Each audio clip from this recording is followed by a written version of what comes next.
जय गुरु गोरखनाथ। ओम नमः शिवाय। मैं किस्मत नाथ आज आपको गुरु के बारे में बताऊंगी, क्योंकि मैं हर वीडियो में कहती हूँ गुरु बनाओ, देख के बनाओ।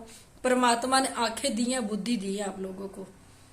ऐसे किसी गांव में एक लड़का होता है जो रहमसा पीर को मानता है।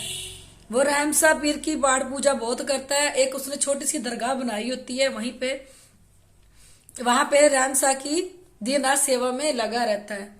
तो उसका एक दोस्त आता है, वो कहता है कि तू रहमसा पीर को मान रहा है, पर बिना गुरु के आगे कैसे निकलेगा? गुरु बना ताकि तेरे को आगे का मार्ग मिले। तो वो कहने लगा, मैं तो ऐसे किसी गुरु को नहीं जानता, रहमसा पीर को मानने वाला। वो लड़का कहता है, चलो मैं तुझे गुरु के पास ले चलता हूं, तुमने देखना है कि गुरु बनाना है कि नहीं बनाना।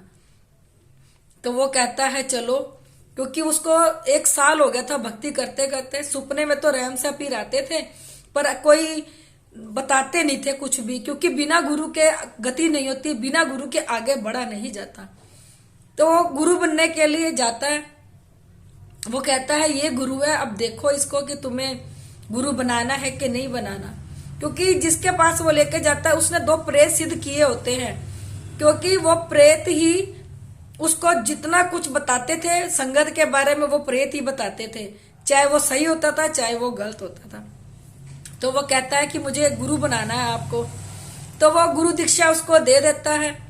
वो घर जाके अपना गुरु धारण कर लिया, घर जाके माँ उसकी रहमसा पीर की सेवा भक्ति में लग जाता है। तो उसको करते करते ऐसे 6 महीने हो जाते हैं। तो जो रहमसा पीर होता है वो आके उसके सिरदा बोलने लग जाता है, उसके कार्य करने लग जाता है। अब वो लोगों के काम भी करता है, क्योंकि रहमसा पीर उसको सब कुछ बताता है सामने वाले के बारे में। तो वो काम करना शुरू कर देता है। तो एक दिन वो अपने गुरु के पास जाता है, तो अपनी बात अपने गुरु को बताता है कि मेरे साथ ऐसे ऐसे रहमसा पीर आके मुझे बताते हैं और मैं ये आगे काम कर रहा हूँ। तो वो कहता है जितनी आज संगत आई है इसको तू निपटा आज बैठ के। तो वो देखता है उसका गुरु की वो जो रहमसा पीर होते हैं वो उसके पास खड़े होके सबके बारे में सही सी बता देते हैं। तो वो हैरान हो जाता है कि मैं तो आज तक तुक्के में बता रहा था, जो मुझे ये प्रेत बता रहे थे मैं उसके हिसाब से बता, ये तो बहुत अच्छा बताने लग गया, ये तो मेरे से आगे निकल गया कि मैं इसको अपने से आगे नहीं निकलने दूंगा। तो क्या करता है वो, उसको एक दिन शमशान में ले जाता है। शमशान में ले जाके वो प्रेतों का देने के लिए जाता है। तो वो क्या करता है, उसको भी साथ ले जाता है। जैसे ही वो शमशान घाट में चीज देने लगता है, जो उसके ऊपर रहमसा पीर होता है उसको बंधन में कर देता है, जो 2 प्रेत होता है वो उसके ऊपर चढ़ा देता है। तो वो घर चला जाता है। कुछ दिनों बाद उसको क्या होता है, ना तो रहमसा पीर दिखते हैं, ना वो किसी को कुछ बता पा रहा, ना ही उसको कोई लक्षण दिखने नजर आते हैं। वो कहता है कि रहमसा पीर तो अब मुझे दिखाई देते, और धीरे धीरे वो कमजोर भी होने लग जाता है, बीमार सा होने लग जाता है, क्योंकि उसके ऊपर 2 प्रेत उसने छोड़ दिए होते हैं। तो ऐसा करते करते वो बहुत परेशान होता है। तो एक दिन कोई इंसान उसके पास आता है, तो वो पूछता है क्या बात, तू तो अच्छी सी भक्ति करता था, रहमसा पीर को मानता था, तुझे क्या हो गया, ये तेरी दुर्दशा ऐसे कैसे हो गई? वो कहता है मुझे भी नहीं पता कि ये मेरे साथ क्या हो रहा है, मैं भी समझ नहीं पा रहा। वो कहता है मेरा एक गुरु है, मेरे साथ चल, मैं तुझे मेरे गुरु से पूछ जाके तेरे साथ क्या हुआ क्या नहीं हुआ। तो जब वो लड़का उसके गुरु के पास जाता है, तो उसका गुरु देखता है कि तेरे ऊपर तो 2 प्रेत छोड़े हुए हैं, जो तेरा पीर था रहमसा पीर वो तो बंधन में कर दिया, जो तूने पहले गुरु बनाया था तेरा रहमसा पीर आज उसके बंधन में उसने बंधन करके वहीं छोड़ दिया। तो वो कहता है ये इतना बेकार गुरु निकला, मुझे नहीं पता था कि ये मेरे साथ ऐसा करेगा।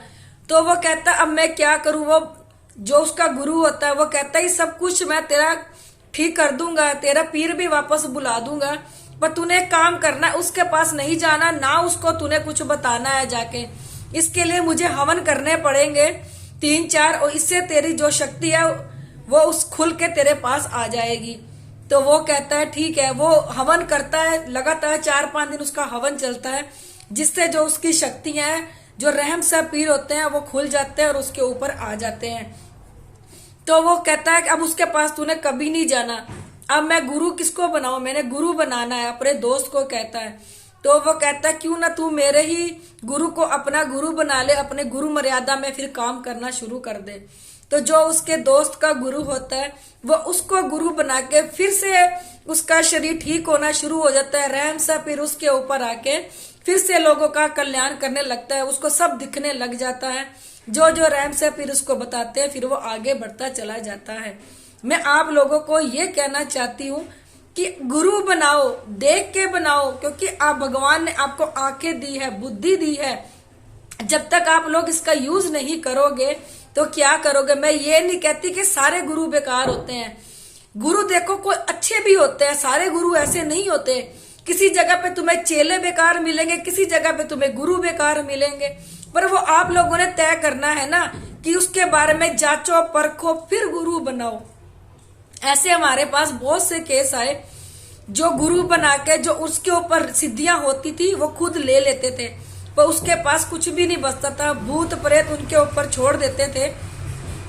वो परेशान हो गए कि आगे शक्तियां हमें दिखाई देती थी, आगे हमारा काम करती थी शक्तियां, ये शक्तियां कहाँ चलेगी हमारी। तो हमने बताया कि शक्तियां तुम्हारी बंधन में हैं, जो भी तुम लोगों ने गुरु बनाया था उसने तुम्हारी शक्तियां बंधन में कर दी हैं। मेरा ये वीडियो बनाने का यही मतलब था कि आप लोगों को मैं समझा सकूं कि परमात्मा ने बुद्धि दी है, आप लोगों को आंखें दी है, देखो परखो, उसके पास जाओ, कुछ टाइम उसको देखो कि ये गुरु बनने के लायक है कि नहीं है तुम्हारे। ये नहीं है कि जने खने को गुरु बना लो, जो तुम्हारे ऊपर सिद्धियां हैं वो भी वो ले जाए। देखो उन लोगों ने तो जिन सिद्ध किए होते हैं, ये भी देखो कि वाकई उनके पास शक्ति है या कोई भूत प्रेत सिद्ध करके उन लोगों ने बिठा रखा है। मैं अपने हर वीडियो में कहती हूँ, इसमें भी कह रही हूँ, यहाँ गुरु गोरखनाथ और भोलेनाथ साक्षात प्रकट हुए थे, उन्होंने शरीर के समेत यहाँ दर्शन दिए थे। यहाँ पे हर सूक्ष्म से सूक्ष्म चीज को निकाला जाता है जो किसी भी दरबार में नहीं देखी जाती। सूक्ष्म चीजें हमारे खून में रम जाती है, हमारी नसों में बैठ जाती है, हमारी रीढ़ की हड्डी पे बैठ जाती है, हमारी नसों को ब्लॉक कर देती है और अनेक सी बीमारियों का घर बना देती है। जो सूक्ष्म चीजें हमारे शरीर के अंदर होती है वो हमारे शरीर के साथ गंदा काम करना भी शुरू कर देती हैं। ज्यादा देखो जिन प्रेत ये बहुत सोलड होता है, किसी औरत के ऊपर आ जाए तो उसके शरीर को पूरा गंदा कर देते हैं और उसके साथ गंदा काम करना शुरू कर देते हैं। देखो कईयों को तो एहसास होता है इन चीजों का कि हमारे साथ गंदा काम हो रहा है और कईयों को नहीं होता। फिर ये चीजें क्या करते हैं, जो सूक्ष्म चीजें आपके शरीर में होती है, आपके हर किसी से लड़ाई करा देती है, आपको अकेला रहना पसंद हो जाता है। आप सोचते हो मैं अकेले कमरे में बैठी रहूं, अकेली बैठू, किसी से बात ना करूं, किसी से बोलूं ना। देखो ऐसे हमारे पास कितने सारे केस आए हैं, इसलिए मैं आप लोगों को बता रही हूँ कि इन सूक्ष्म चीजों से बचो। अगर आपको दबाव पड़ रहा है, आपको परछाएं दिख रहे हैं, आपको कुछ और फील हो रहा है या आपको कोई दवाई नहीं लग रही, आप डॉक्टरों के पास जाके थक गए, डॉक्टरों को समझ नहीं आ रही कि क्या बीमारी आपके ऊपर क्या नहीं, नीचे मेरा नंबर दिया है, कॉल करना, क्योंकि यहाँ पे हर सूक्ष्म चीज को देखा जाता है। अगर आप लोगों को मेरी वीडियो अच्छी लगती है इसे लाइक, सब्सक्राइब और शेयर जरूर कर दिया करो।